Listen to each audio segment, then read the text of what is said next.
নমো ভগবতে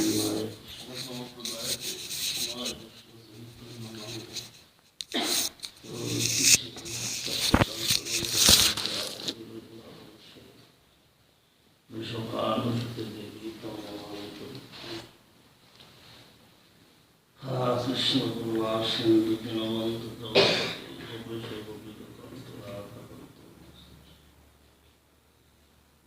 वृंदाय तुलसी देव प्रियाय केशव कृष्ण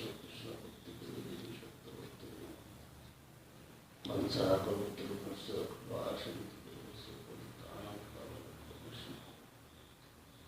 जय श्री रूप श्री सनातन भट्ट रघुनाथ श्री देव गोपाल भट्ट दास रघुनाथ यही छय गोसाई करी सर्वबंधन जा हईते विघ्न नाश अभिष्ट पुराण यही छय गोसाई যার মুই তার দাস দাসবার পদের মোর পরিচয় দাস তাদের চরণ সেবী ভক্ত সর্বাস জনম জনম হরে দাস শ্রীকৃষ্ণ চৈতন্য প্রভু নিত্যানন্দ শ্রী অদ্বৈত গদাধর শিবাসাদি শ্রী ভক্ত हरे कृष्ण कृष्ण कृष्ण हरे हरे हरे राम राम राम हरे परम राधित नमः श्री गुरु चैतन्य चरितामृत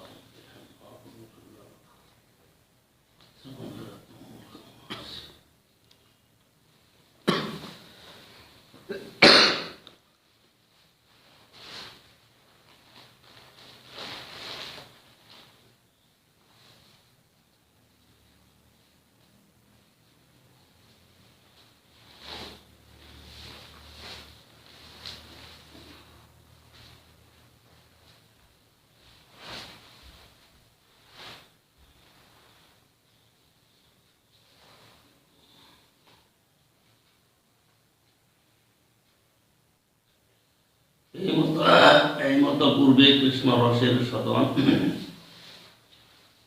यद्यपि करिल रस निर्जास चर्पण निताई गौर नमानंदे हरि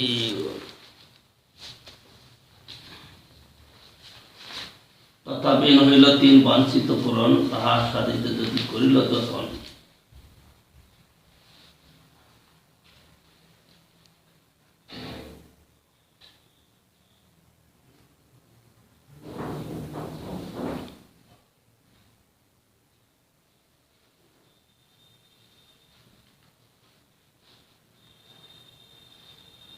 তাহার প্রথম বাঞ্ছা করিয়া ব্যাখ্যান কৃষ্ণ কয়ে আমি হই রসের নিদান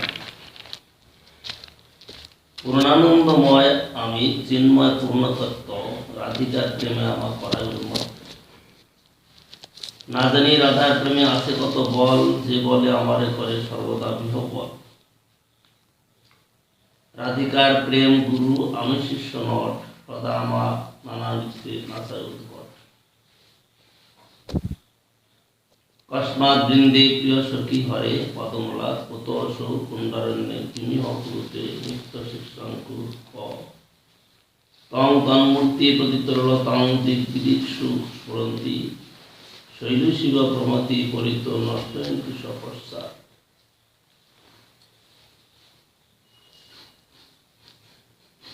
নিজ প্রেমার সাথে মোর হয় যে আহ্লাদ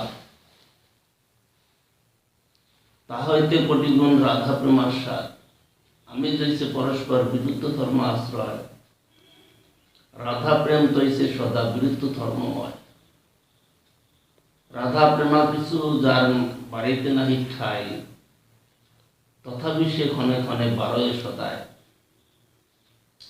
যাহা বই গুরু বস্তু নাই সুনিশ্চিত তথাপি গুরুর ধর্ম গৌরব বর্জিত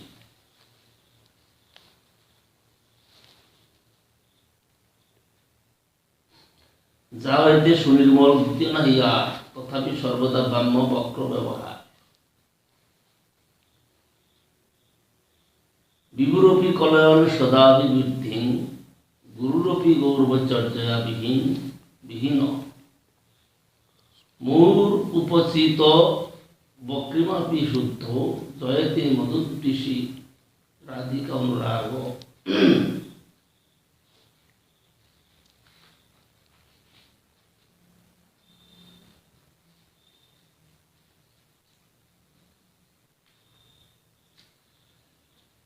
সেই প্রেমার শ্রীরাধিকা পরমাশ্রয়, সেই প্রেমার আমি হই কেবল বিষয়। বিষয় জাতীয় সুখ আমার আশ্বাদ, আমা হইতে কোটি গুণ আশ্রয়ের আহ্লাদ। আশ্রয় জাতীয় সুখ পাইতে মন ধায়, যত্নে আস্বাদিতে নারী কি করি উপায়। কবু যদি এই প্রেমার হয়ে আশ্রয়, তবে এই প্রেমানন্দের অনুভব হয়। আত্মচিন্তি রহে কৃষ্ণ পরম কৌতুকী, হৃদয়ে বারে প্রেম বিভব ধক্তকি।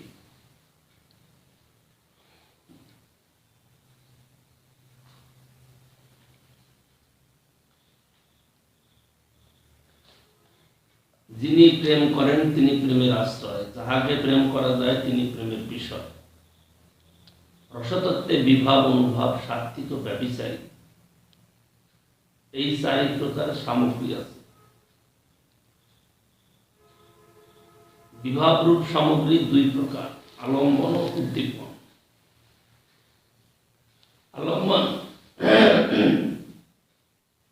আলম্বন পুনরায় দুই প্রকার, বিষয় ও আশ্রয়। রাধার প্রেমের আশ্রয় রাধিকা ও প্রেমের একমাত্র বিষয় কৃষ্ণ।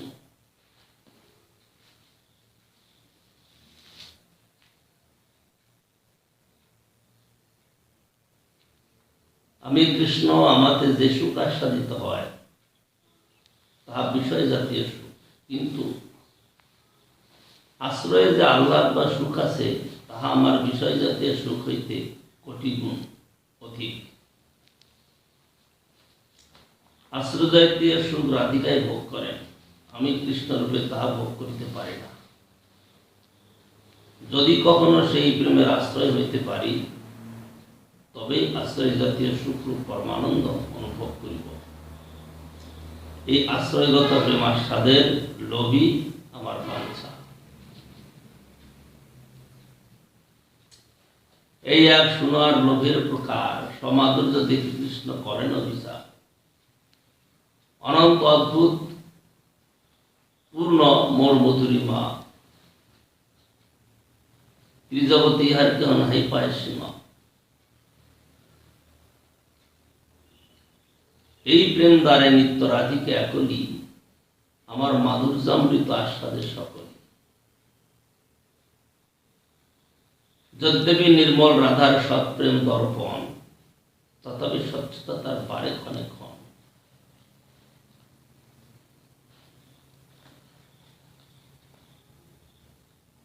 আমার মাধুর্য নাই বাড়িতে অবকাশে, এই দর্পণের আগে নবঙ্গ রূপে ভাসে।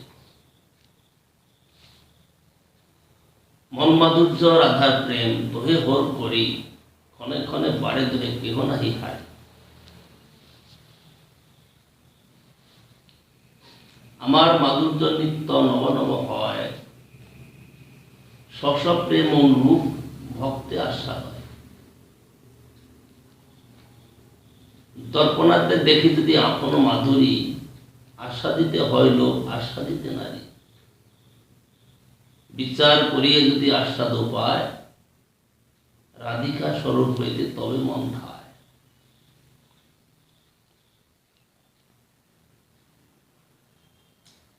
দ্বিতীয় বাঞ্ছা এই, কৃষ্ণের মাধুর্য অদ্ভুত, অনন্ত অসীম। এই মাধুর্য একা রাধিকা স্বীয় আশ্রয়গত প্রেম দ্বারা আস্বাদন করে। রাধিকার শুদ্ধ প্রেম দর্পণ অত্যন্ত নির্বল হইলেও তাহার স্বচ্ছতা ক্ষণে ক্ষণে বৃদ্ধিপ্রাপ্ত হয়। আমার মাধুর্য অসীম বলিয়া বৃদ্ধির অযোগ্য হইলেও বর্ধনশীল, এবং রাধিকার স্বচ্ছতা পূর্ণ প্রেম দর্পণের অগ্রে তাহার নবনবরূপে ভাসমান। সুতরাং মোদীয় মাধুর্য রাধার প্রেম, এই দুই পরস্পর সংস্পর্ধী হইয়া পরস্পরকে বাড়িতে চায়, কেউ হারিতে চায় না। সেই স্বীয় মাধুরী রাধিকার প্রেম দর্পণ আদিতে দেখিয়া আস্বাদন করিতে আমার লোভ জন্মে। সেই লোভ হইতে রাধিকার স্বরূপ অঙ্গীকার করিবার জন্য আমার চিত্ত ধাবিত হয়।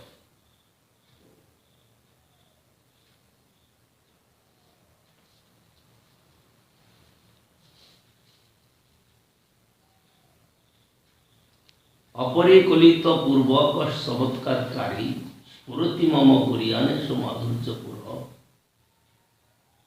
অয়ম অহমপি হন্ত প্রেক্ষ জং লুব্ধ চেতা রস সরহসম উপভোক্তু কাময় রাধিকায়।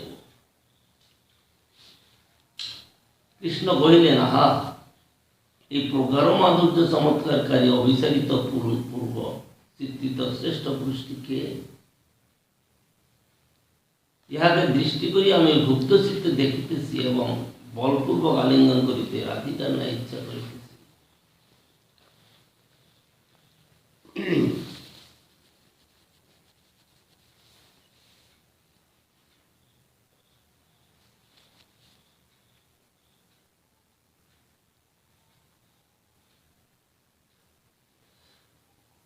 কৃষ্ণ মাধুর্যের এক স্বাভাবিক বল, কৃষ্ণাদি নরনারী করই চঞ্চল। শ্রবণে দর্শনে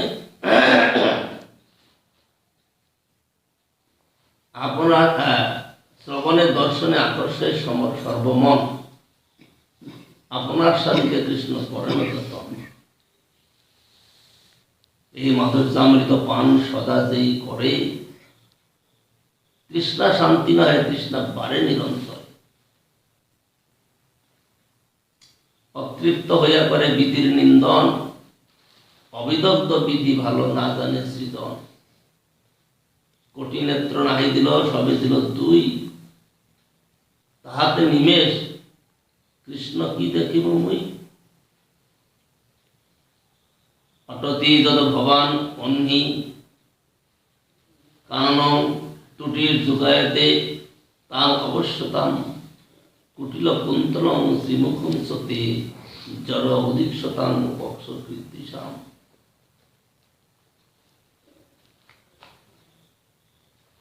গোপীগণ কহিলেন, হে কৃষ্ণ, তুমি দিবাভাগে যখন বনে গমন করো, তখন তোমার কুটিল কুন্তল মুখ যুক্ত শ্রীমুখ না দেখিয়া আমাদের একের ত্রুটি কালো যুগস্বরূপ হইয়া পড়ে। তোমার মুখদর্শক যে আমাদের চক্ষু, তাহাতে যে বিধাতা পলক সৃষ্টি করিয়াছেন, এই জন্য তাকে নির্বোধ বলিয়া স্থির করি।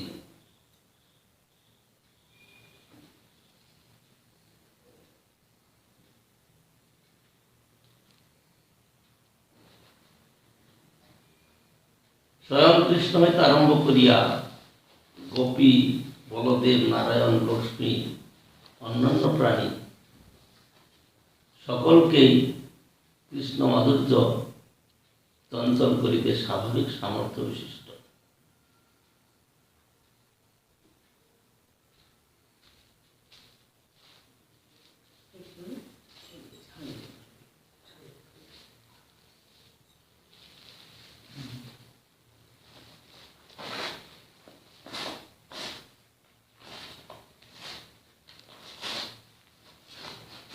কৃষ্ণ শব্দের অর্থটা হল কালা। কৃষ্ণ বাহ্যিক দেখতে কালা, কিন্তু তার মধ্যে যেমন বলে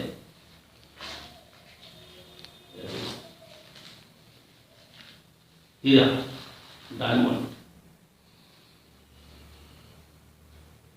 ডায়মন্ড একটা সাদা, আর একটা ব্ল্যাক ডায়মন্ড আছে, কালো কালো হীরা। এটাই আফ্রিকাতে নাকি পাওয়া যায়, একটা সাদা হীরা, একটা কালো হীরা। তো কালো হীরাও যে তার চমৎকারিতা কম তা কিন্তু নয়, সাদা হীরাকেও হারিয়ে দেয়। সেরকম কৃষ্ণ মাধুর্য,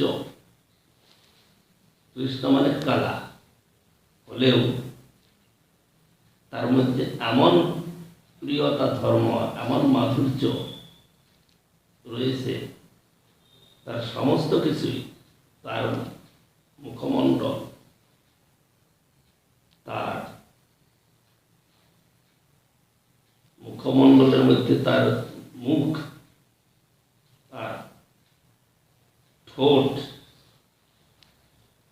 তার কর্ণ, তার নাসিকা, তার চক্ষু, তার ভুরু, তার হস্তদ্বয়, তার চরণ, তার হস্ত আর চরণের নখাবলী, এই সমস্ত কিছুই যারা শুদ্ধ চিত্ত, যাদের মধ্যে কোনো রকমের কুলুষতা নাই, যারা নিত্য কৃষ্ণাকৃষ্ট, এর প্রত্যেকটা বিষয়ই কৃষ্ণকে, সেই শুদ্ধ ব্যক্তিকে আকর্ষণ করে।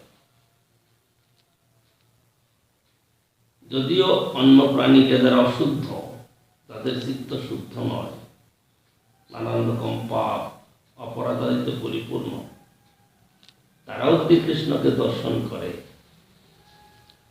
তারাও কমসে কম একবার ভালো করে দেখে। কৃষ্ণ যখন প্রকট, তার বিভিন্ন অঙ্গভঙ্গি, আর বর্তমানে কৃষ্ণ একমাত্র বংশীধার, যে কোনো অবস্থাতেই তাকে দর্শন করে না কেন, সেখান থেকে চোখ আর ফিরিয়ে আনতে পারে না। এমনই কৃষ্ণ মাধুর্য, যেই দর্শন করুক না কেন, শুদ্ধ চিত্ত দর্শন করলে তার প্রেমের উদয়, তার চোখে নয়নং গলদস্রু ধারয়া বদনং গদগদরুদ্ধে গিরা, যদি একবার দর্শন করে, তার নয়নে অশ্রু ঝরতে থাকবে। এমনই বস্তু তার মধ্যে রয়েছে যে দর্শন মাত্রই চিত্তকে আকর্ষণ করে। সেই আকর্ষণের দ্বারা কি করে, তার শরীরেতে অষ্টসাত্ত্বিক বিকার প্রকট হয়ে যায়। তার মধ্যে অশ্রু, কম্প, স্বেদ, হর্ষ, পুলক আদি যুক্ত হয়ে যায়। এই এমনই কৃষ্ণ মাধুর্য। সাধারণভাবে আমরা যেসব বস্তুকে পছন্দ করি, ভালোবাসি, হঠাৎ করে যে সেটা সামনে পড়ে বা দেখে নিই, মনে একটা উল্লাসের সৃষ্টি হয়। সে উল্লাস মানে মুখেতে সেটা প্রকাশিত হয়। মুখে দেখলে বোঝা যায় যে মুখের একটা উল্লাস ভাব প্রত্যেকেরই। শিশুদের খুব কান্নাকাটি করছে, কি তার একটা খেলনা চাই, তার মন এত খারাপ, বিষণ্ণ হয়ে চোখে জল পড়ছে, মুখটা একবারে দেখলে মনে হয় খুব একটা মানে ক্লান্তিযুক্ত, খুব বিষণ্ণ, খুব দুঃখযুক্ত। যদি তার সামনে সে তার প্রিয় বস্তুটা, সেগুলো তার খুশিতে সে একটা আনন্দ উৎফুল্ল হয়ে হাসাহাসি শুরু করে দেয়।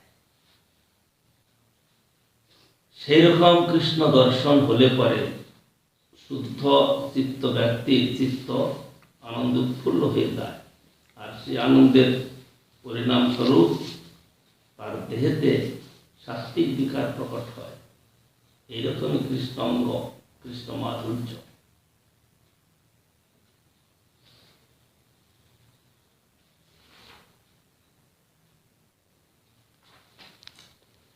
গোপ্যস্য কৃষ্ণমুপলভ্য চিরাদভীষ্টং যৎপ্রেক্ষণে বিশিশু পক্ষ্ম কৃতং স্বপন্তি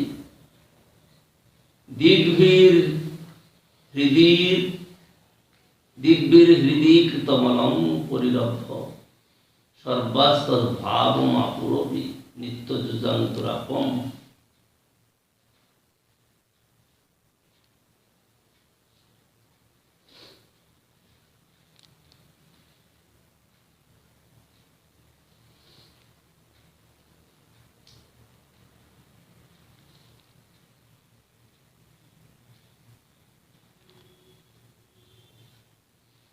কুরুক্ষেত্রে যখন সেই কি বলে সূর্য উপর আগে সূর্যগ্রহণের সময় কৃষ্ণ ব্রজের তার প্রিয়জনদের ডেকেছিলেন। প্রিয়জনদের মধ্যে সখাদের ডাকেন না, সখারা তারা গরু চড়ায়, তাদের ডাকেন না, ডাকতেন কাকে? মাতা পিতা আদি আর যতজন আছে গোপীগণদের ডেকেছেন। দাস যারা দাসরসের ভক্ত ছিলেন, সেবা করতেন, তাদের ডেকেছেন। আর গোপীদের ডেকেছেন, তারা সকলেই গিয়েছেন। বহুদিন পরে কৃষ্ণ দর্শন করবেন সেই আগ্রহে তাদের চিত্তে প্রচুর আনন্দ। যখন তারা কুরুক্ষেত্রে কৃষ্ণ দর্শন করছেন, সেই ভাবটা সুখদেব গোস্বামী পাদ বর্ণন করছেন। গোপীগণ বহুদিনের বাঞ্ছনীয় শ্রীকৃষ্ণকে প্রাপ্ত হইয়া তদ্দর্শনকারী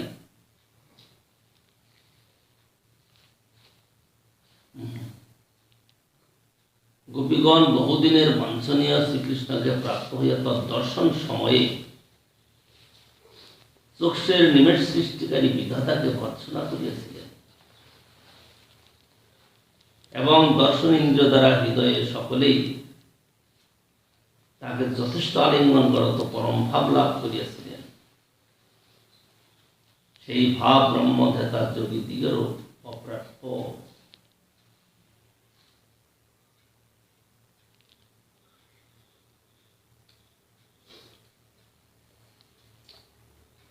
কৃষ্ণ অবলোকন বিনা নেত্র ফল নাহি আন, যেই জন কৃষ্ণ দেখে সেই ভাগ্যবান।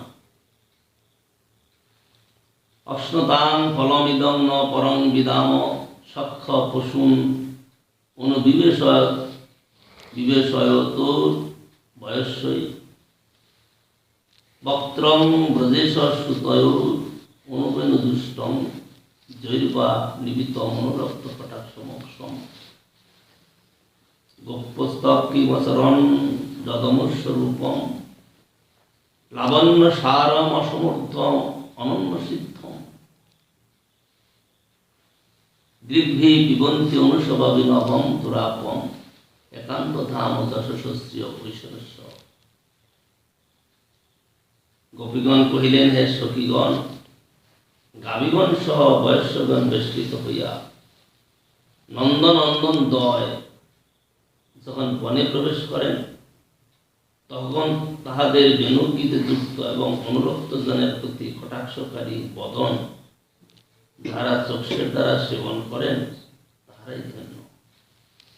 চক্ষুষ্মান ব্যক্তিদিগের পক্ষে ইহা অপেক্ষা উৎকৃষ্ট লাভ আর দেখা যায় না। যারা চক্ষু পেয়েছেন তারা যদি কৃষ্ণ দর্শন করতে না পান, তাদের অভাগ্য। কিন্তু যারা দর্শন করেন, তাদের ভাগ্যের বর্ণনা করা যায় না। কারণ কৃষ্ণ দর্শন বিনা, কৃষ্ণ দর্শন ছাড়া না, কৃষ্ণ দর্শনের অধিক উৎকৃষ্ট আর কিছু নয়।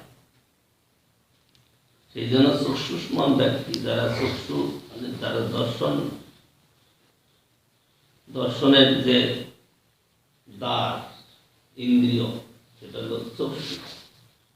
এই চক্ষু যাদের আছে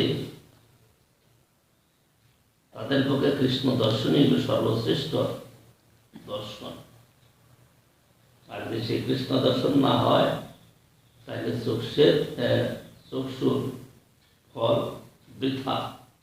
যেমন কি বলে, ময়ূরের পুচ্ছেতে চক্ষু আছে, চক্ষুর একটা ছায়া আছে, সেটাতে যেমন কৃষ্ণ দর্শন হয় না, সেটা যেমন বৃথা, ঠিক সেই রকম যারা চক্ষু পেয়েও কৃষ্ণ দর্শন করে না, তাদেরও জীবনের খুব বৃথা। যেমন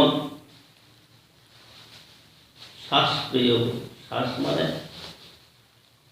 ঘ্রাণেন্দ্রিয়, যার দ্বারা শ্বাস প্রশ্বাস নিয়ে জীবন ধারণ করে প্রাণী, সেই শ্বাস প্রশ্বাসের যত্রে ঘ্রাণ ইন্দ্রিয়ে যদি কৃষ্ণ অঙ্গগন্ধ গ্রহণ করতে না পারে বা পায় না, তাহলে সেই শ্বাসযন্ত্রের কি মূল্য? কোনো মূল্য নেই। যেমন কামারশালায় আপড় থাকে, সেও সারাদিন শ্বাস প্রশ্বাস নিচ্ছে, সেই যন্ত্রটা কি করে বায়ু ভিতর খুলিয়ে দেয় আর চাপ দিয়ে সেই আগুনের মধ্যে সেই হাওয়াটা পাস করে, আপড় করে। ঠিক সেই রকম শ্বাসযন্ত্র পেয়েছে, কৃষ্ণ অঙ্গগন্ধ পায় না, তার সেই শ্বাসযন্ত্রটা ওই হাপড়ের মতো।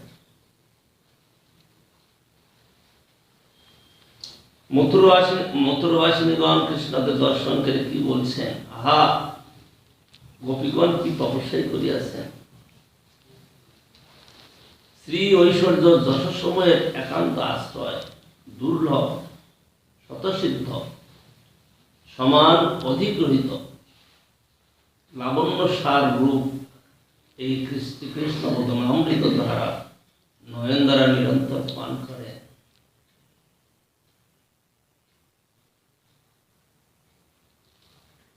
গোপীগণের ভাগ্য বর্ণন করছেন। তারা যখন কৃষ্ণ কংসবধের জন্য সখাগণের সঙ্গে মথুরায় প্রবেশ করেছেন এবং সেদিন সন্ধ্যাবেলায় রাত্রে তো সেই বাগানে রইলেন, পরের দিন কৃষ্ণ বলরাম সখাদের নিয়ে মথুরাপুরী দর্শন করছেন। আর মথুরাবাসীগণ শুনছেন যে কৃষ্ণ এখন ভ্রমণ করছে, কৃষ্ণ দর্শন করবে। তারা অনেকবার কৃষ্ণের নাম শুনেছে, কৃষ্ণের মহিমা শুনেছে, কৃষ্ণের রূপের বর্ণন শুনেছে, কিন্তু কৃষ্ণ দর্শনের তারা সুযোগ পায়নি। কারণ কৃষ্ণ দর্শন করতে গেলে যেতে হবে কোথায়? বৃন্দাবনে। মথুরা ছেড়ে তারা বৃন্দাবনে যেতে পারে নাই, কংসের ভয় আছে আর সময় সুযোগেরও অপেক্ষা আছে। সেই জন্য তারা সবসময়, যেমন ব্রাহ্মণ পত্নীগণ, যাত্রী ব্রাহ্মণের পত্নীগণ কৃষ্ণ দর্শনে আশা করতেন, সেরকম মথুরাবাসিনীগণও কৃষ্ণ দর্শনের আশা করতেন, কিন্তু তারা কৃষ্ণ দর্শনের জন্য মথুরা যেতে পারে নাই। আজ যখন শুনেছেন যে কৃষ্ণ এসেছেন, বলরাম এসেছেন, তারা সব কি করেছে? কৃষ্ণ দর্শনের জন্য নিজেদের বাড়ির ছাদে উঠে গেছে সব। কৃষ্ণ এই রাস্তায় যাচ্ছে, দর্শন পাওয়া যাবে। আর ভিড়, ছাদে ছাদে ভিড় জমে গেছে। যত মথুরাবাসিনীগণ সমস্ত কৃষ্ণ দর্শনের অপেক্ষায় তারা সব ছাদে চলে গেছে। তারা কৃষ্ণ দর্শন করে, কৃষ্ণ দর্শনের যে আনন্দ বা অমৃতত্ব, সেইটা তারা বর্ণন করছে। আহা, গোপীগণ কি তপস্যাই করিয়াছেন!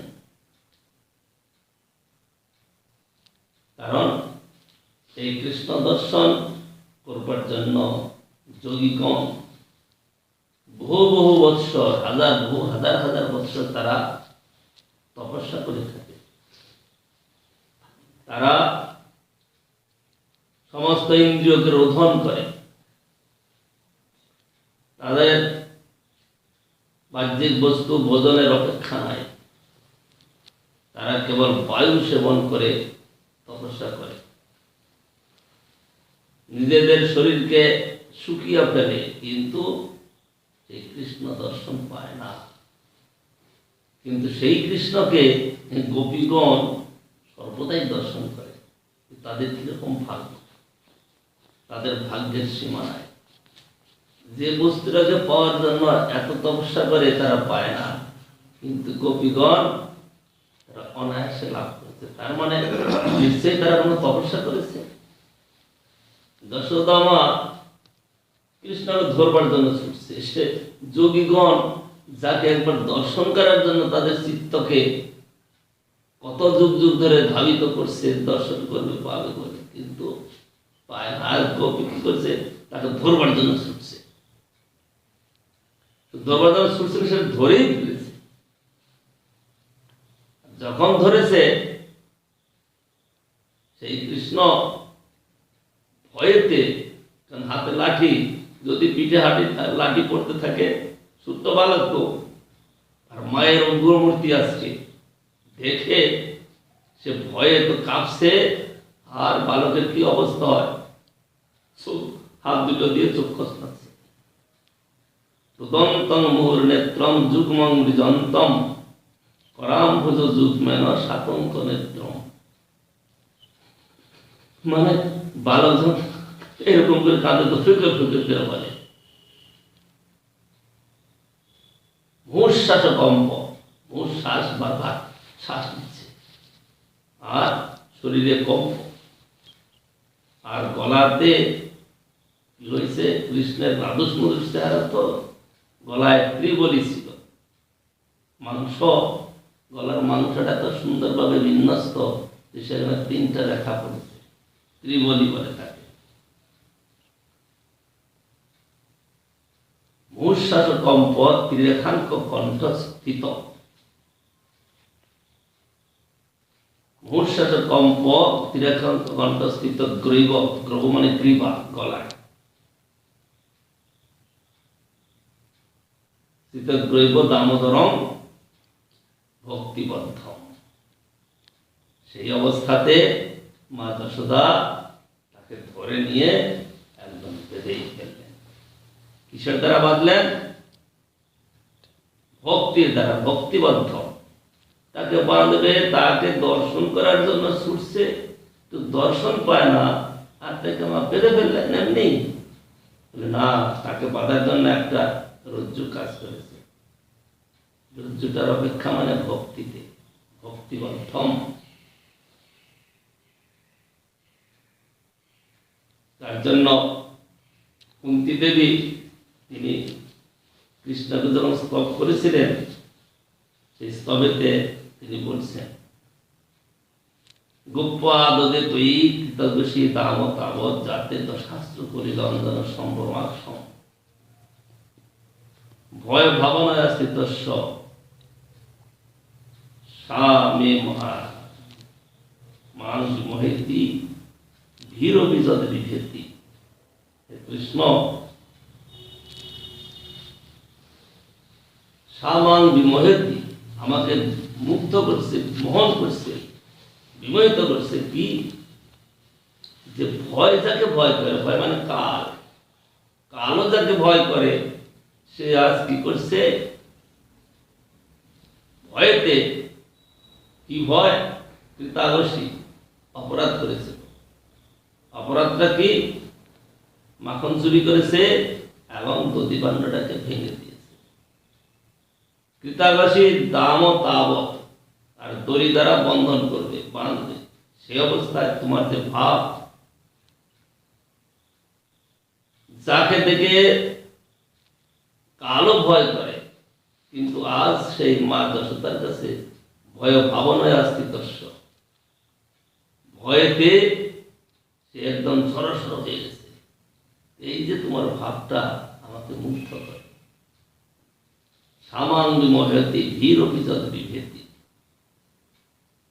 যাকে ভয়ও কালো পর্যন্ত ভয় পায়, সেই আজ কি করেছে, মায়ের কাছে ভয় ভাবনায় অস্তিত্বস্য, ভয়েতে একদম জড়সড় হয়ে আছে।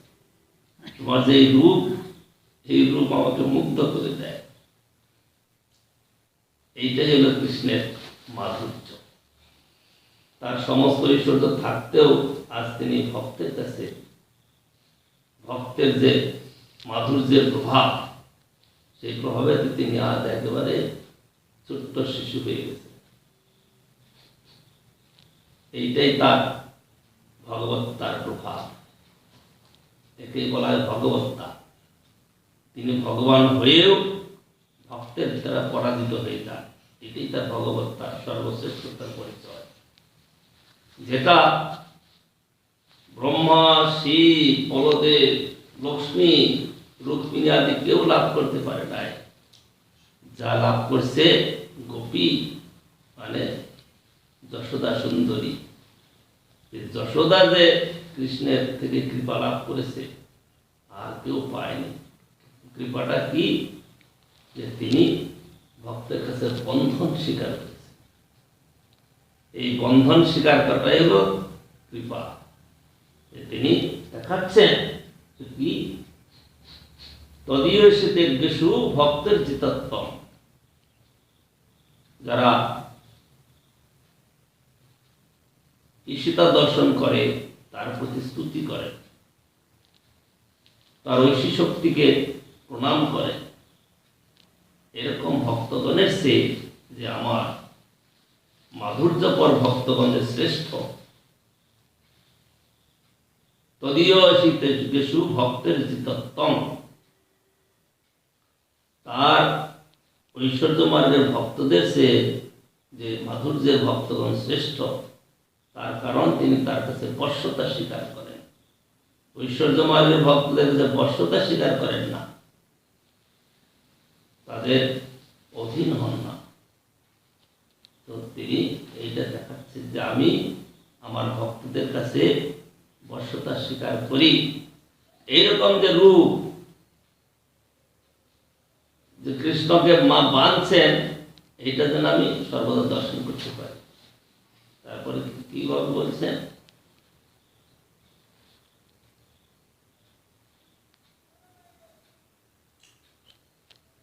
বরং দেব মোক্ষং ন মোক্ষা বদিন বা ন চান্নং বৃণহং পরের সাথে প্রিয় ইদন্তে পকর নাটক গোপাল ভাল।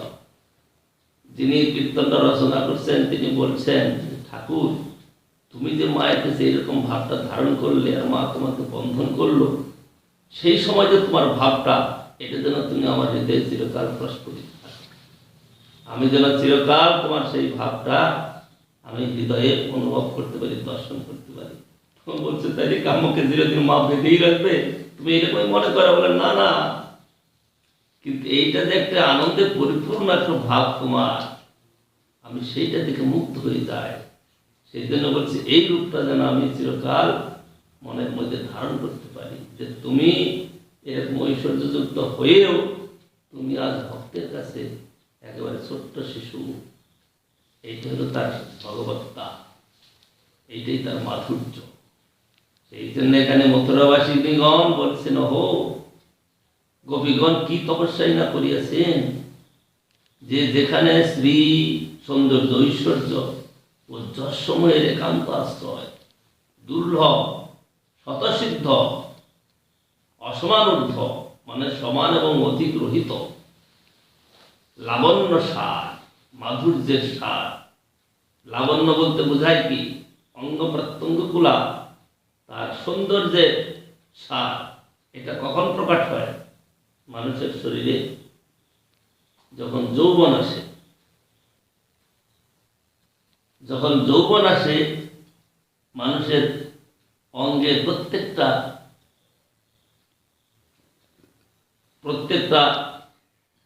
অঙ্গ প্রত্যঙ্গ সেই মাধুর্যতে ভরে যায়, তার যৌবনে প্রকাশ পায়, তার অঙ্গগুলো একেবারে মানে মাধুর্য প্রকাশ করতে থাকে।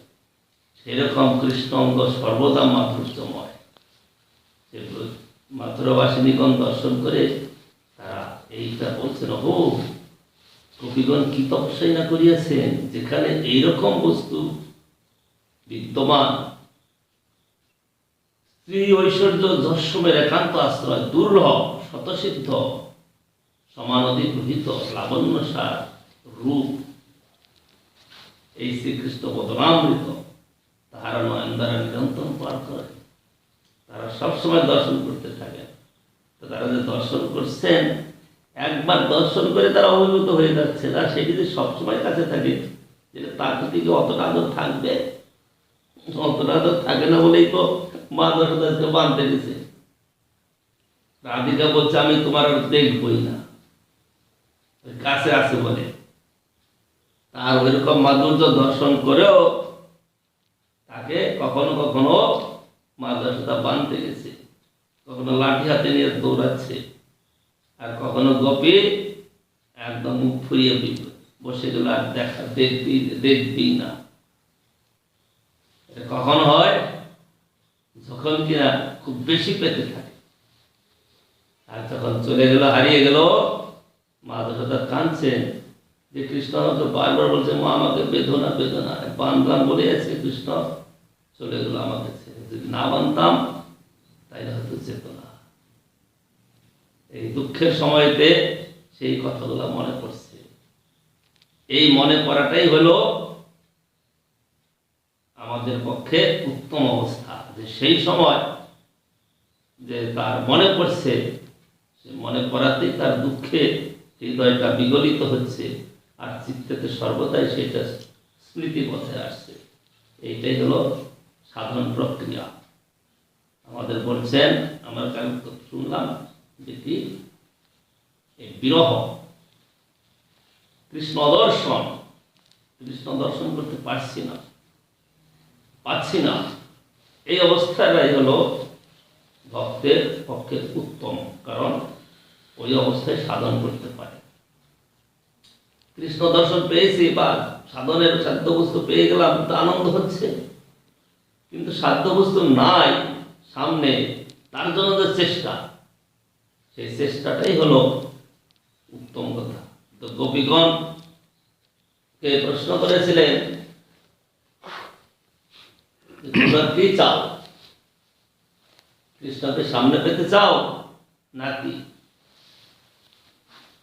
বলে, কৃষ্ণকে আমরা সেবা করতে চাই, তিনি যেখানে থাকুন না কেন। আমাদের শ্রবণ ইন্দ্রিয়, আমাদের জিহ্বা ইন্দ্রিয়, আমাদের হস্তপদ যত ইন্দ্রিয় আছে, এই 10 পঞ্চ কর্মেন্দ্রিয়, পঞ্চ জ্ঞানেন্দ্রিয় সর্বদাই যেন সেই কৃষ্ণের সেবা করার জন্য উৎসুক থাকে, আমরা যেন কৃষ্ণ সেবা করতে পারি, এটি আমরা চাই, আর কিছু চাই না। এটা হলো গোপীদের প্রার্থনা। সেই গোপীদের ভাগ্যের বর্ণনা করেছে, তহো গোপীগণ কি তপস্যাই না করিয়াছেন। শ্রী ঐশ্বর্য যশোবের একান্ত আশ্রয়, দুর্লভ শতসিদ্ধ সমানধি গৃহীত, লাবণ্য সার রূপ এই কৃষ্ণ বদনামৃত, তাহারা নয়ন দ্বারা নিরন্তর পান করতে থাকে।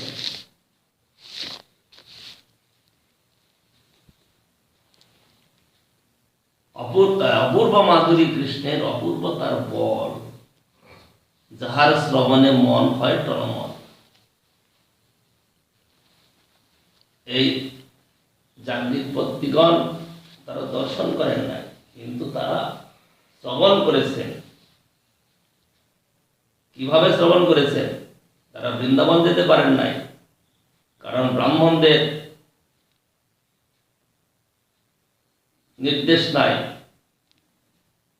কিন্তু তাদের ইচ্ছা কৃষ্ণ দর্শন করবে। সুন্তকাদের কাছে ওই মথুরার থেকে বলছি, বৃন্দাবন থেকে লোক যেত মথুরা, কারণ যেখানে লোক বসতি বেশি হয়, শহর হয়, সেখানে জিনিসপত্রের দাম বেশি হয়, এটা স্বাভাবিক কথা। সেখানে অনেক দ্রব্যের প্রয়োজন, সেখানে উৎপাদন হয় না, বা সেখানে কম থাকে যোগান, সেই জন্য দাম বেশি হয়। তো গোপীগণ দুধ বেচবার জন্য যেতেন মথুরা। আর বনচারী হলো কি বলে ওদেরকে, এই যেমন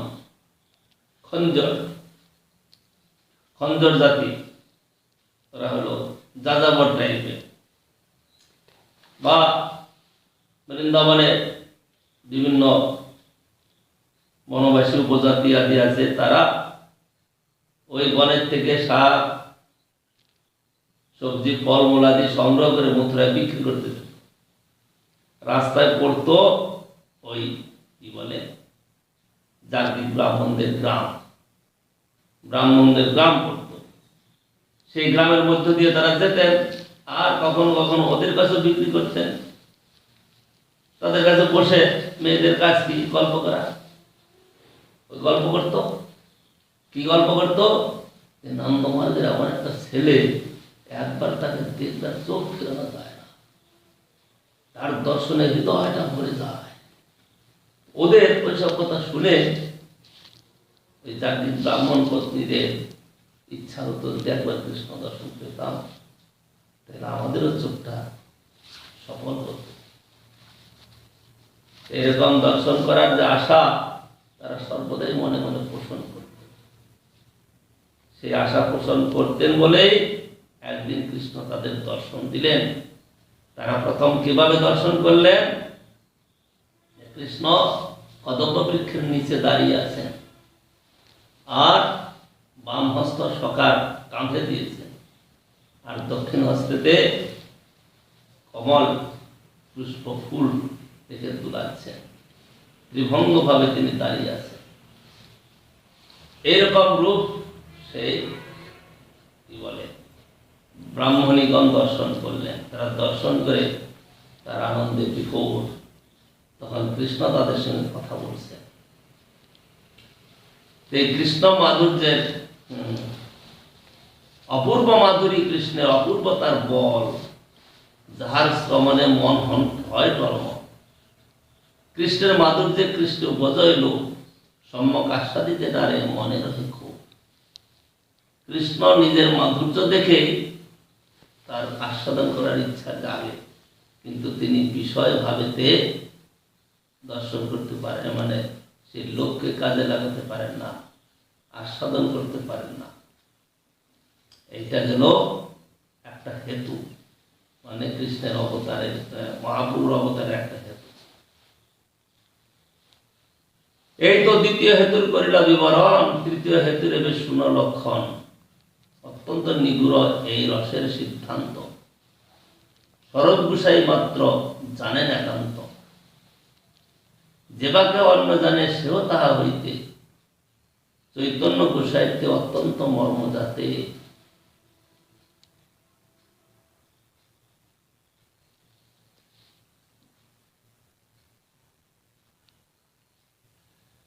গোপীগণের প্রেমের রূঢ়ভাব নাম, বিশুদ্ধ নির্মল প্রেম কবু নহে কাম।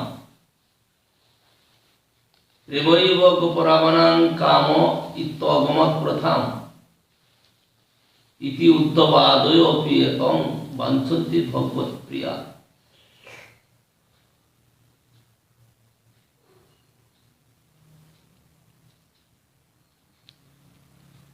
গোপরামাদিকের শুদ্ধ প্রেমকেই কাম বলিয়া আখ্যা দেওয়া প্রথা হইয়াছে।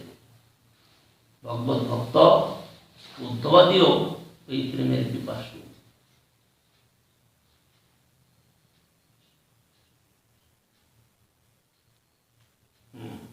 উদ্ধব যখন গিয়েছিলেন সেই ব্রজেতে, কৃষ্ণ পাঠিয়েছিলেন, এর কয়েকটা কারণ ছিল। প্রথম কারণ হলো তিনি মথুরায় চলে এসেছেন ব্রজের থেকে, ব্রজবাসীগণ কি অবস্থায় আছে সেটা দেখার জন্য, তাদেরকে কিছু সান্ত্বনা দেওয়ার জন্য। কৃষ্ণ আর যেতে পারছেন না ব্রজেতে, ব্রজেতে গেলে আর ফিরতে পারবেন না, অনেক কাজ আছে।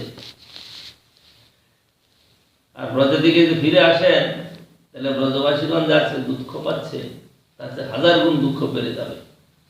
সেই জন্য তিনি ব্রজেতে আর যান নাই। পাঠালেন কাকে? প্রিয় সখা উদ্ধবকে। উদ্ধবকে পাঠানোর সময় কি করলেন? নিজের কাপড় পরিয়ে দিলেন, নিজের মুকুট মাথায় দিয়ে দিলেন, নিজের যা বেশভূষা সমস্ত করিয়ে দিলেন। তাতে গোপীগণের ওটা দর্শন করে ওটা তাদের কি বলে আলম্বন হয়েছে, উদ্দীপন, আলম্বন উদ্দীপন হয়েছে। এখানে আমরা শুনলাম আলম্বন উদ্দীপন। উদ্দীপন মানে যে বস্তুটা দর্শন করলে নিজের হৃদয়ের ভাব জাগ্রত হয়, তাকে বলে উদ্দীপন। সেই উদ্দীপন হলো কৃষ্ণের বস্ত্র আদি উদ্ধবকে পরিয়ে দিয়েছেন। তারা মনে করবে মানে কৃষ্ণের বস্ত্র দর্শন করে তাদের হৃদয়ে একটা আনন্দ হবে। যেমন জগদানন্দ পণ্ডিত গিয়েছিলেন মথুরায়। কেন গিয়েছিলেন? জগদানন্দ পণ্ডিতের সঙ্গে মহাপ্রভুর সঙ্গে সবসময় খটপটি লেগে থাকে। আমাদের মধ্যে কিছু একটা কথা হইলে প্রণাম করে পালিয়ে যাবে সাথে সাথে, দরকার নাই। আমার কথা যখন একটাও কাজে লাগছে না, কিন্তু জগদানন্দ পণ্ডিত মহাপ্রভু অত্যন্ত প্রিয়, আর জগদানন্দ পণ্ডিতের অত্যন্ত প্রিয় মহাপ্রভু। দুইজনের সঙ্গে সবসময় খটপটি লেগে থাকে। কি খটপটি? মহাপ্রভু সন্ন্যাস নেওয়ার পরে এত বৈরাগ্য করছে যে ভক্তদের অসহনীয় হয়ে যায়।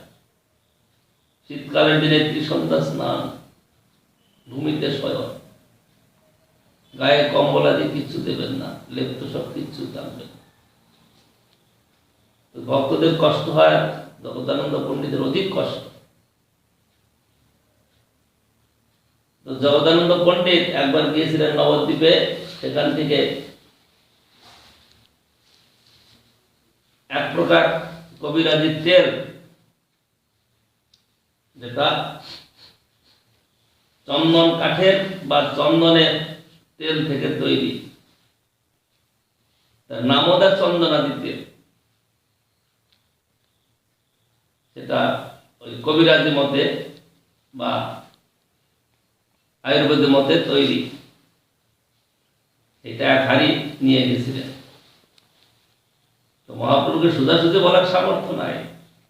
গোবিন্দ তার সেবক, গোবিন্দের কাছে দিয়ে দিয়েছেন যে গোবিন্দ, এটা মহাপ্রভুর মাথায় দিলে পরে মাথাটা ঠান্ডা থাকবে, শীতল থাকবে, এটা মহাপ্রভুকে মাঝে মাঝে দেবে। তো নিয়ে রেখে দিয়েছে ঘরের কোণাতে ভালোতে। আর মহাপ্রভুকে দুই একবার বলেছেন, কিন্তু মহাপ্রভু সেটাকে গ্রহণ করেন নাই। শেষে একদিন জগদানন্দ পণ্ডিত যখন দর্শন করতে গিয়েছেন, মহাপ্রভু বলছেন, জগদানন্দ একটা কথা শোনো, কি তুমি যে তেলটা এনেছ, সেই তেলটা তুমি জগন্নাথের সেবায় দিয়ে দাও। জগন্নাথের প্রতি জ্বলবে, তোমার পরিশ্রম সার্থক হবে। ভিতর ভিতর আগে তো খুব ফুসফুস করছে, কিছু বলার সাহস নাই। তারপরে প্রণাম করে উঠে গেছে, গিয়ে হাড়িটা নিয়ে কি করেছে, একদম নিয়ে আঙ্গিনাতে ফেলে দিয়েছে, ভেঙে দিয়েছে, একদম ভেঙে দিয়ে ওই রাস্তায় নিজের ভজন কুটির যে সাতাসন, সেখানে চলে গিয়ে যে শুয়েছে, 3 দিন পর্যন্ত আর ঘুমে থেকে উঠে নাই, মানে ঘর আর খুলে নাই। মহাপ্রভুর দর্শনে যায়নি। খবর নিচ্ছেন মহাপ্রভু, ওর অবস্থা কি? গোবিন্দ বলছে, প্রভু তুই তো শুয়ে আছে 3 দিন আর ঘর খুলে না, তাই নাকি? বলে হ্যাঁ। তো 4 দিনের দিন মহাপ্রভু নিজেই গিয়েছে, গিয়ে আঙ্গিনায় দাঁড়িয়ে বলছে, জগদানন্দ, জগদানন্দ, আজকে দুপুরে এখানে প্রসাদ পাবো। আর কোনো কথা নাই, অন্য কিছু বলতে পারবে না, সাহস নাই। মহাপ্রভুর সাহস নেই তার কাছে, কারণ তার প্রীতির কাছে তিনি হেরে যান। তারও সাহস নাই যে এর চেয়ে অধিক বলবে, জগদানন্দ আজকে এখানে প্রসাদ পাবো বলে চলে গেছেন। চলে গেছেন, আর এদিকে তখন কি করবে বেচারা, তাড়াতাড়ি উঠেছে। মহাপ্রভু নিজে এসেছেন, এসে বললেন যাচ্ছে এখানে প্রসাদ পাবো। উঠে সকলকে ডেকেছে, মানে কি বলে, রঘুনাথ দাস গোস্বামী প্রভু আরো যারা ছিলেন সকলকে ডেকেছে। শঙ্কর, দামোদর স্বরূপ, দামোদর পণ্ডিত, এদের সকলকে ডেকেছে, বলি সব আয়োজন করে। এদিকে মন দুঃখ, শুয়ে আছে 3 দিন, খাওয়া নেই, দাওয়া নাই। আর সেখানে সকলকে ডেকে ঢুকে সব আয়োজন করলেন ভোগে। মহাপ্রভু মধ্যাহ্ন সমুদ্র স্নান আদি সেরে মধ্যাহ্নকালে এসেছেন, আর পণ্ডিত তাকে পাদধৌত আদি করিয়ে প্রসাদের জন্য বসিয়েছেন। এক এক করে পরিবেশ শুরু করছে। ও রাগের রান্নাটা বেশ সুস্বাদু হয়, আজকে এত স্বাদ অন্যদিন এরকম পায়নি। আরো কি বলবে, চুপচাপ লজ্জায় দুঃখে কিছু বলার নেই। বলো কি স্বাদ, আজকে বোধহয় রাগেরই রাগ করে রান্না করলে এরকম স্বাদ হয়। বলে এত রান্না তুমি কোথা থেকে জোটালে এত তাড়াতাড়ি অল্প সময়ের মধ্যে? আর এত স্বাদিষ্ট রান্না আজকে যা হয়েছে, মানে ওর মনটাকে একটু সরল করছে। মনটা তো লেগে আছে, দুঃখে আছে। সেই তাকে শান্ত করবার জন্য অনেক কথা বল। সেই জগদানন্দ পণ্ডিত গিয়েছিলেন মথুরায়। কেন? এত কিছু করেও মহাপ্রভু সেবা করতে পারেন নাই, খুব রাগ মনে মনে। কয়বার বলছেন মহাপ্রভুর কাছে, নিজে বলেন নাই, অন্যকে তারা বলায় যে আমি মথুরা যাব দর্শন করতে, একবার একটু বলো না। তা কখনোই রাজি হয় না, মথুরা যেতে হবে না। মানে অন্যের দ্বারা, সর্বোত্তমদের দ্বারা, গোবিন্দের দ্বারা বলায় যে আপনি বলুন যে আমি একবার একটু মথুরা যেতে চাই, একটু পারমিশন নিন। অনেকবার বলার পরে তো রাগে যেতে চায়, আমাকে ছেড়ে সে একা একা মথুরায় যেতে চায়, বৃন্দাবন যেতে চায়। আমার উপর রাগটা হয়েছে, একা আমাকে একা ফেলে চলে যাবে, এই রাগটা সে শুধরাতে চায়। একদিন পণ্ডিতের সামনে ধরা পড়ে গেছে, বলছে পণ্ডিত তুমি বৃন্দাবন যেতে চাও, মথুরা যেতে চাও কি? আমাকে, আমার উপর এত রাগ যে আমাকে ছেড়েই তুমি চলে যাবে? তো পায়ে ধরে বলছে না প্রভু, আমার অনেকদিনের যাওয়ার ইচ্ছা ছিল, সেই জন্য যেতেছি। পরে আচ্ছা যাও, কিন্তু একটা কথা মনে রাখবে, বেশি দিন বৃন্দাবনে থাকবে না। আর সেখানে সনাতন আছে, সনাতনের কাছে থাকবে, সনাতনকে ছাড়া অন্য কিছু কোথাও যাবে না। সনাতন যেভাবে তোমাকে চালাবে সেভাবে তুমি চলবে। তো মহাপ্রভুর কথা মতো সেখানে মথুরাতে গিয়ে সনাতন গোস্বামীর আশ্রয়ে থাকেন। এ তো বাংলার অভ্যাস, বাংলার অভ্যাসই খাওয়া দাওয়ার ব্যাপারে ডাল ভাত খেতে হবে, রায়লে পুষাবে না। আর সনাতন গোস্বামী বা যখন যা পান তাদের তার পুষিয়ে দেয়, এর তো পুষাবে না। এর চাল ডাল মানে ভাত না পেলে পরে, ভাত ডাল সবজি চাই, এগুলা না পেলে পুষাবে না। সেই জন্য সনাতন গোস্বামী পাদ কি করতেন, পণ্ডিতের জন্য আলাদা করে ব্যবস্থা করে দিয়েছে। তিনি চাল ভিক্ষা করে দিতেন, আর সেই চাল ডাল রান্না করে, অন্ন রান্না করে তিনি মহাপ্রভুকে ভোগ লাগিয়ে প্রসাদ করতেন। একদিন সনাতনকে প্রসাদের জন্য জগদানন্দ পণ্ডিত বলছেন যে আজকে আপনি এখানে প্রসাদ পাবেন। ঠিক আছে, প্রসাদ পাবো, তার আয়োজন সব সনাতন গোস্বামী করে দিয়েছেন, চাল ডাল সব এনে দিয়েছেন, যা যা দরকার ভিক্ষা করে এনেছেন। আর সনাতন গোস্বামী পাদ কি করেছেন, মাথায় একটা গেরুয়া বস্ত্র, লাল বস্ত্র ধারণ করেছেন। তিনি পরেন সাদা কাপড়, বৈরাগীর বেশ। আর সেদিন তিনি কি করেছেন, কোন একজন সন্ন্যাসীর দেওয়া একটা কাপড় সেটা মাথায় বেঁধে গিয়েছেন। জগদানন্দ পণ্ডিত তখন অন্ন চাপিয়েছেন, রান্না করছেন। কাপড়টা দেখে তার এত আনন্দ হয়েছে যে মহাপ্রভুর রং, কাপড়ের রং দেখে তার হৃদয়ে ভরে গেছে। তখন জিজ্ঞাসা করছেন যে আপনি কাপড়টা কোথায় পেলেন, মহাপ্রভুর এই কাপড়টা? বলছেন তো মহাপ্রভুর কাপড় নয়, ওই একজন মুকুন্দ সরস্বতী নামে একজন সন্ন্যাসী এসেছিলেন, তিনি দিয়েছেন। আর যাবে কোথায়, ভাতের হাড়ি উঠিয়ে মারতে গেছে। মানে রাগ এত চরম উঠে গেছে, হাড়ি রয়েছে রান্নার উন্নয়নেতে, আর সেইটা ধরে নিয়ে মারতে গেছে। মারতে গেছে কেন? তুমি মহাপ্রভুর প্রিয়জন, আর তুমি এই অন্য সন্ন্যাসীর দেওয়া বস্ত্র মাথায় ধারণ করেছ, এটি কি সম্ভব? কারণ মহাপ্রভু হল প্রিয়, মহাপ্রভু বস্ত্র ধারণ করলে পরে তার প্রতি একটা প্রীতির নিদর্শন হয়। আর তুমি অন্য সন্ন্যাসীর বস্ত্র পরেছ, রেগে গিয়ে, মানে রাগ মানে কি ওটা ভাবেতে ভাতের হাড়ি উঠিয়ে নিয়ে মারতে গেছে। তখন সনাতন গোস্বামী লজ্জিত হয়ে বলে, না পণ্ডিত পণ্ডিত, ক্ষমা চেয়ে এরকম আর কোনদিন করবো না আমি। এটা আমি কোনো আর কাউকে দিয়ে দেবো, আমি আর কোনদিন করবো না। মানে যেটা জানার জন্য আমি মাথায় বেঁধেছিলাম আমি সেটা পেয়ে গেলাম প্রমাণ। মানে তুমি যে মহাপ্রভুর এত প্রিয় সেটা হচ্ছে পরীক্ষা করবে। তুমি বছর দিক অভিভূত হলে আর যখন এটা দেখা গেল যেটা মহাপ্রভুর নয়, তখন তোমার এত বিষণ্ণতা, তার প্রমাণ আমি আজকে পেয়ে গেলাম। আর কোনোদিন এরকম করবো না। দুইজনে আবার গলাগলি করে রান্নাবাড়ি সমাপ্ত করে সনাতন গোস্বামী পাদকে ভোজন করালেন, নিজেও ভোজন করলেন। বলছেন কৃষ্ণের মাধুর্য এমন, তাকে দর্শন করলে হৃদয় উৎফুল্ল হয়ে যায়। সেখানে ওই কি বলে জাগরিক পত্নীগণ কৃষ্ণকে দর্শন করলেন। শ্লোকটা মনে নাই।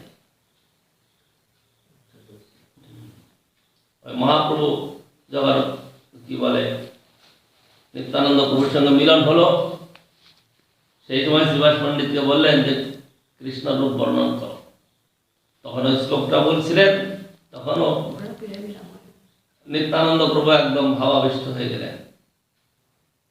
ওইটা দর্শন, ওইটা শ্রবণ করে, শ্রবণটাই মানে দর্শন, শ্রবণে দর্শন। সেই জন্য আমাদের গৌরীয় ভক্তরা শ্রুতেক্ষিত পথ, শ্রুত ঈক্ষিত মানে শ্রবণের দ্বারা দর্শন। প্রত্যক্ষ দর্শনটা অনেক সময় ভ্রম দর্শন হয়, ভুল দর্শন হয়, অথবা প্রাকৃত দর্শন হয়। কিন্তু শ্রবণ করলে সাধুমুখে শ্রবণের দ্বারা দর্শন উত্তম দর্শন। ওই ব্রহ্মা স্তুতি করেছিলেন, তং ভক্তিযোগ পরিভাবিত হৃদ সরজ আসে শ্রুতেক্ষিত পথ, শ্রুত ঈক্ষিত পথ। শ্রবণ করে দর্শন, কানে শ্রবণ করছে আর দর্শন করছে। দর্শন মানে হৃদয়েতে। শ্রুতেক্ষিত পথ নরনাথ পুংসাং যজ্জধ্যাত উর্গায় বিভবয়ন্তি, যজ্জদ উর্গায় বিভবয়ন্তি তত্ত্ববু প্রণয়সে সদনুগ্রহা। ভক্তদের অনুগ্রহ করার জন্য তিনি সেই সেই বপু ধারণ করেন, ভক্তরা যেটা তারা ধ্যান ধারণা করেন। শ্রুতেক্ষিত পথ, শ্রবণের দ্বারা দর্শন করে সেই কি বলে জাগরিক পত্নীগণ শ্রবণ করতেন যে কৃষ্ণ রূপটা এত সুন্দর, এত তো মাধুর্যময় যে একবার দর্শন করার চোখ ফেরানো যায় না। ওদের মনে মনে শ্রবণ করে একটা ভাব জাগলো যে আমরাও যদি একদিন দর্শন পেতাম। এরকম শুনতেন কে? রুক্মিণী দেবী। রুক্মিণী দেবীর শিশুকাল থেকে এই নারদ মুনির কাছে গল্প শুনতেন। নারদ মুনি চারিদিক ভ্রমণ করে করে সেই রাজা ভীষ্মক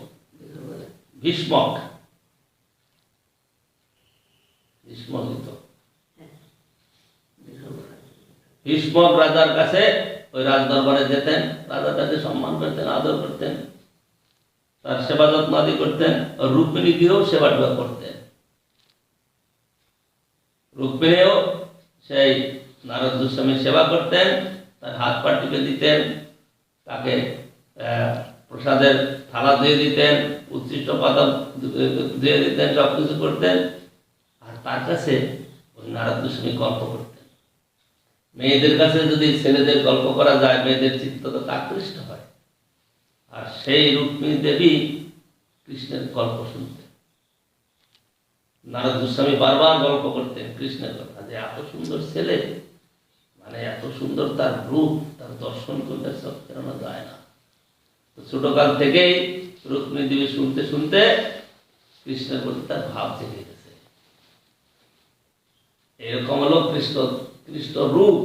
বলছেন অপূর্ব মাধুরী, কৃষ্ণের অপূর্ব তার বল, যার শ্রবণে মন হয় টনময়। এরকম কৃষ্ণ রূপ দর্শন করে কৃষ্ণ নিজেই বিহ্বল হয়ে গেছে, যে বাপরে এত সুন্দর রূপ, এটা কে? তিনি তখন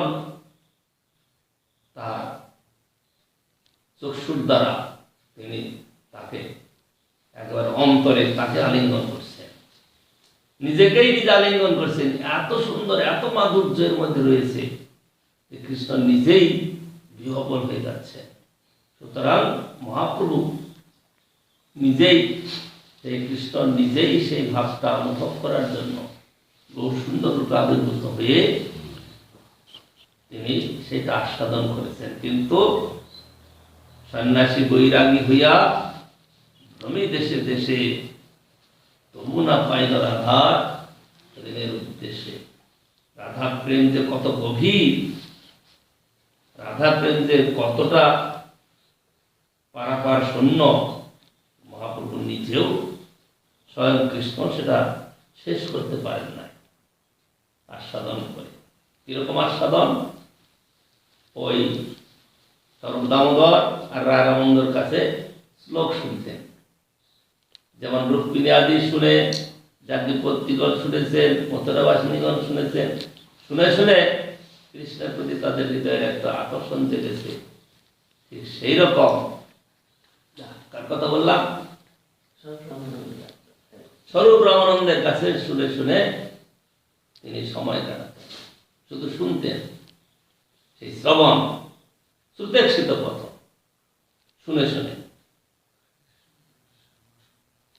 শুনে শুনে তিনি দিন কাটাতেন।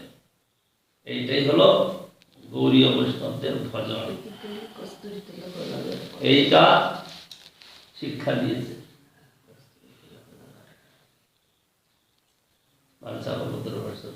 কোন সময় মহাপ্রভু একবার জগার মধ্যে কালকেকার জগা প্রশ্ন করে, ওই সনাতন গোস্বামীপাদ একবার ওর সঙ্গে পরামর্শ করেছিল, উপদেশ দিয়েছিলেন যে তুমি একটা বলো না, আমি কি করলে আমার এই থেকে নিস্তার পাই। ওই মহাপ্রভু গিয়েছিলেন ঝাড়িখণ্ডের পথে পুরীতে, মথুরা থেকে। সেই ঝাড়িখণ্ডের রাস্তায় বিভিন্ন জায়গায় জল, বিভিন্ন আবহাওয়াতে তার গায়ে খুজলি হয়েছিল। তো যখন মহাপ্রভুর দর্শন করেন, না খুজলি হতে রাস্তায় এত খুজলি হয়ে গেল অল্প দিনের মধ্যেই যে সারা শরীরে ঘা হয়ে গেল। আর শুধু ঘাই হলো না, তার থেকে রস ঝরতে লাগলো। তো সনাতন গোস্বামীপাদের মনে বলছে সনাতনের কুণ্ড রসায় প্রভুর আলিঙ্গন। তো তাকে মানে নিজের মনে খুব খেদ হতে লাগলো, আরে আমি যাবো মহাপ্রভুর দর্শনে, এই মহাপ্রভুর কাছে গেলে তো মহাপ্রভু আমাকে ধরে আলিঙ্গন করবেন, কিন্তু আমার অপরাধ হবে, কি করা যায়?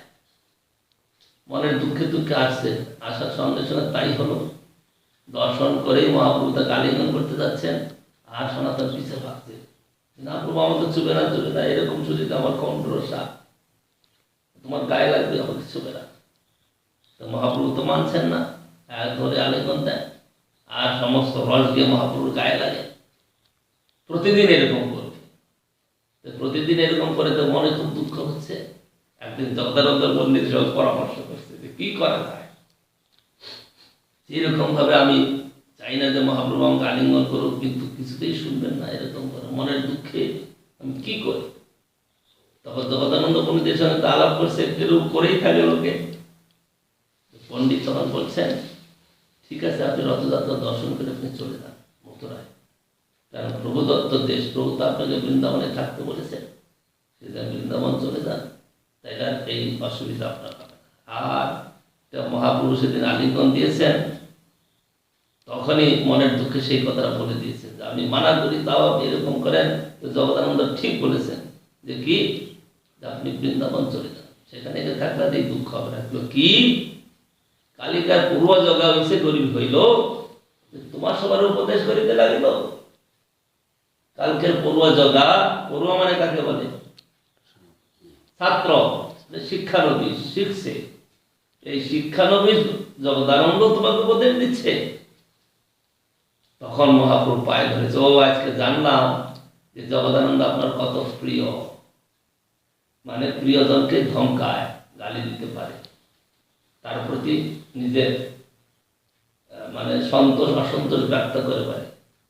অন্যের উপরে বলবে কি করে? তো তার সঙ্গে প্রিয়তা ধর্ম সে মানবে না, আর যার সঙ্গে প্রিয়তা ধর্ম আছে সে মানবে।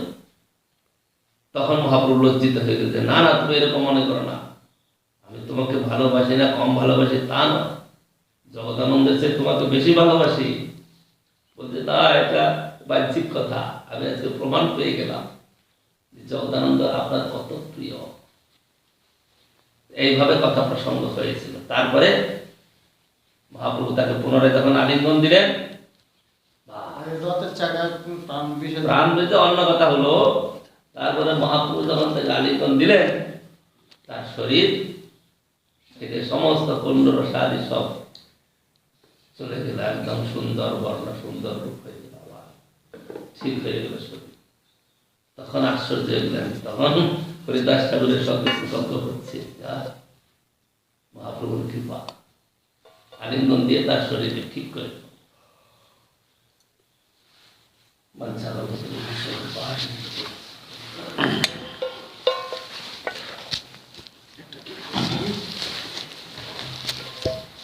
শ্রীকৃষ্ণ চৈতন্য গোরা সচির দুলালো, শ্রীকৃষ্ণ চৈতন্য গৌরা সচির দুলালো, এই সে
চৈতন্য গৌরা সচির দুলালো,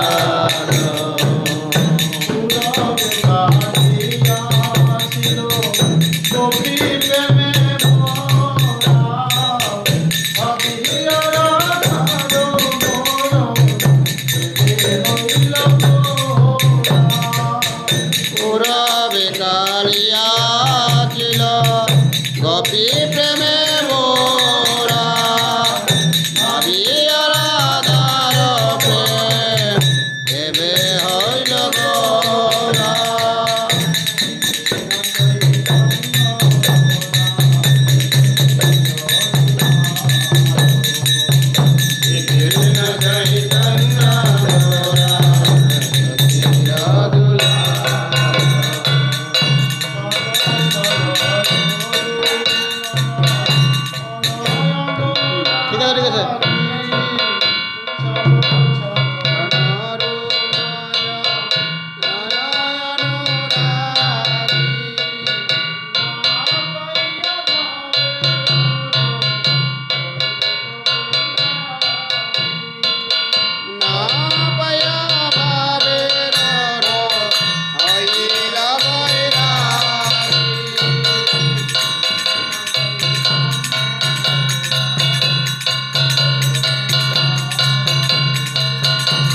अंदर गिरधारी जी की जय जय जय विष्णु भक्ति गुरु गुरु जय जय विष्णु भक्ति शहीद परिवार महाराज की जय